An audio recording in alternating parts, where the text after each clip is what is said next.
Hello and welcome to Experiencing Love. I'm your host, Philip Jocks, and I'm so glad that you're here. I'm doing one last late night episode.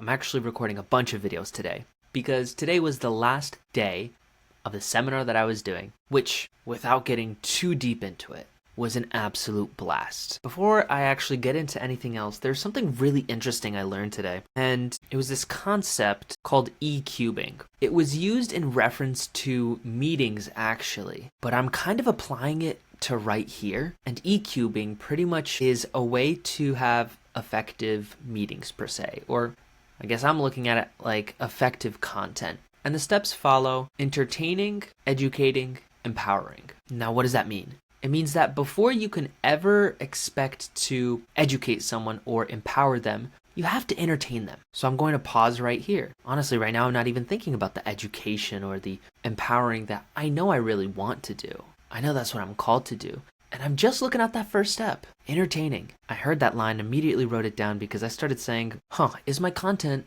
that entertaining? Am I entertaining my viewers? I don't know if I really am, if I'll be honest.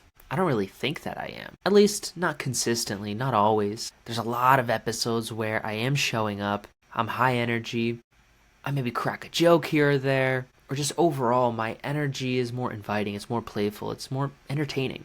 But there are so many other days where I'm low energy, I'm quiet, staring off into the distance, and I know those days I'm not getting buy-in on the education part or the empowering part that I want to have. I know it's just getting lost.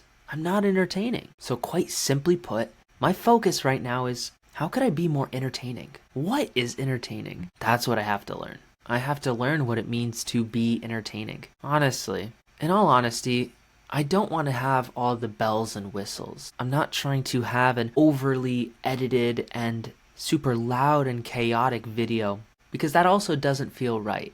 I'm not trying to be an engagement trapper where I want to get you in and keep you here for as long as possible just for the sake of engagement. No, I want to make content that people want to come and watch. People want to come sit down, maybe put on in the background and just be listening to. I want to make sure that I'm capable of doing that, capable of giving that. These past few days, they have taught me so much about the way I'm thinking, the way I want to get things done in my life. I'm so focused on, what is it that I want my life to look like? Why do I want my life to look like that? Like, how often do you really ask yourself the question, what does my ideal life look like in this area? Why do I want that area to look like that? What's my ultimate purpose? What am I going to feel when I achieve that ideal version of my life? Of course, it's ideal. You're probably not going to have exactly that. But the point of it is to set this distant goal to work on little by little every day. I've always loved this one quote: today's 10 is going to be tomorrow's 8. Now immediately you may be thinking, are you talking about people? Are you talking about guys and girls? No, what I'm talking about is quality of life. Each of us right now, if we rated our different areas of life on a scale of 1 to 10, we'll give it some number and we know what our 10 would look like. But what many don't realize is that when you reach 10, it doesn't stop there. You're not at 10 for the rest of your life. No, you'll reach 10 and immediately realize there's another level. There's more to achieve, there's more to reach, there's more to create. And so that 10 now becomes an 8. And so you have a new ideal, you have a new goal, a new purpose maybe. You'll get further, you'll reach your new 10, and then bada bang bada boom, you're back at an 8. And it's not to say that your score is going down, it's to say that that area is growing, it's expanding. It's becoming juicier. We use the word juicier so much over these past few days because that's what we want to get out of life. We want to squeeze the juice out of it. We want to enjoy it. I'm not trying to be on autopilot anymore. I'm not trying to dread every day. I'm trying to be real. I'm trying to be here. I'm trying to be in the now. When this video gets released, technically starting now, starting today, is my 30 and 30 challenge, doing 30 offers in 30 days. I simultaneously have a very clear plan while at the same time not actually knowing the details. And that's kind of in part due to the last few days, this seminar, where they teach us this very important concept, which is what and why comes first, how comes second. I've spent who knows how many years of my life, well, I probably know. It's probably somewhere like 23 years, always trying to figure out how to do something first. You ever been stuck wanting to do something, not knowing how to do it and thinking you had to figure out how to do it before you started? You ever had goals, dreams, plans, visions that sounded cool or looked exciting when you wrote it down on a piece of paper, but nothing ever happened from it because you didn't know where to start or what to do first? What actually gets you to where you want to go, something I learned not just from hearing it, but from actually doing it, which is figuring out what it is you're actually aiming for very clearly and why. Everything I just talked about for the past few minutes. Why do you want to get there? You know, they use the analogy of a map. Knowing what you want gives you your destination, right? Say you're trying to travel. You are going to have very different answers, different trajectories. If you say, I want to end up in America, I want to end up in California, or I want to end up on the Santa Monica Pier. The more specific you get, the closer to your real destination you will end up. And in order to get there from wherever you are now, you need fuel. You know, every car needs gas. Every plane needs jet fuel. Point is, you have a vehicle and you need the fuel to get there. Maybe you even want to walk there.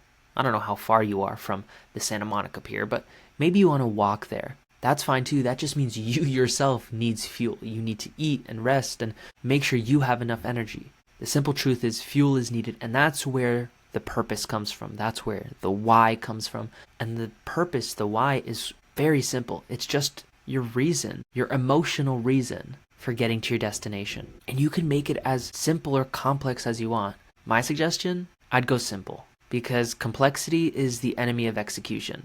If it's too complex, you're not going to do it. But if it's something simple like, I want to see someone smile, I want to see someone laugh, I want to see someone love. And then you just make that as juicy as possible with as many emotional words as possible. Things that fire you up. You're going to have the fuel to get to your destination. And then how to get there, you know, after you figured out the what and the why, the how will figure itself out. Sometimes you just have to make a couple turns and the GPS will recalibrate. And then you make a couple more turns and the GPS might recalibrate again. Because you might just have a general idea of, oh, I have to go west. But you don't know exactly which roads and which areas to turn.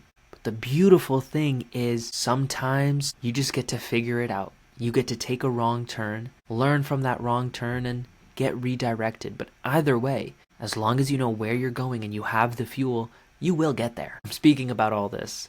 I told myself I wouldn't go into this rant, into this topic, but this has been my life on my mind for pretty much the last 72 hours. There's nothing left in here, or I should say there's nothing else in here. I know over the coming days, things will definitely simmer down a bit in terms of this language, in terms of this content, but I also know I'm incorporating this into my life.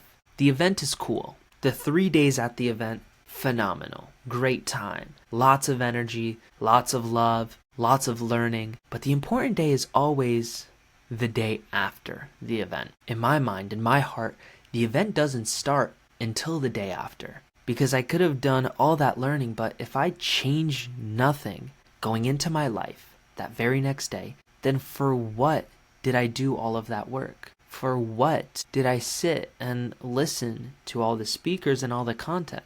There's so much value in learning from other people and learning from experiences, so long as you do something about it. You know? Anyways, now I'm on my soapbox. Now I'm definitely losing people. So if you made it this far, thank you. Appreciate you. Love you. And so I guess my focus right now on this long list of actions that I get to take to squeeze the juice out of my life. Or into my life? I like into my life. To squeeze the juice into my life, I'm going to figure out how to be more entertaining. Maybe that's speaking a little bit differently. Maybe that's talking about certain things. Maybe it is a bit more fancy editing. I don't know. What I do know is that I'm going to persist. I'm going to keep trying and I'm going to figure this out. Because sometimes I think about other bigger famous creators out there and I remember the clips comparing what they are now to what they used to be like. The one I always see is Mr. Beast. If you look at Mr. Beast videos now versus his very first ones, well, they're not that similar. Yeah, they have their core concepts, their core similarities, but when you look at the production value, I guess is what I'm saying, you know, he didn't have the resources in the very beginning and he made do. He built his following, and then he was able to do more. I know the same thing is going to be true for me. I know that no matter where I'm going, no matter what my destiny is, my destination, I know that as I keep going forward and I keep working at it, I will learn, I will grow, I will pivot, I will adjust, and I will get there. It's going to be a hell of a ride. I'm so excited if you cannot tell. So you're seeing this episode whenever you are. And I just want you to know that I love you and I thank you for being here. You really are amazing. Even if I've never met you personally, I know that you matter.